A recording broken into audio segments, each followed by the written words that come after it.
கர்த்தருடைய பரிசுத்த நாமத்திற்கு மகிமை உண்டாகட்டும். என்ற இறைவார்த்தை உபாகம் 4:20.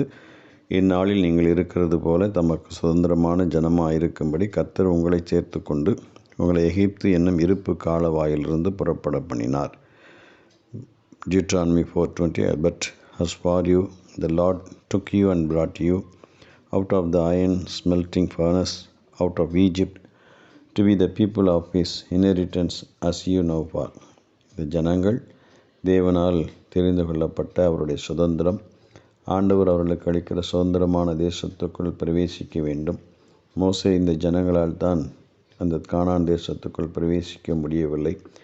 ஆனாலும் அவர்கள் நுழைந்து விட வேண்டும் என்கின்ற ஆசையும் விருப்பமும் அவருக்குள் இருந்தது என்பதை பார்க்கிறோம்.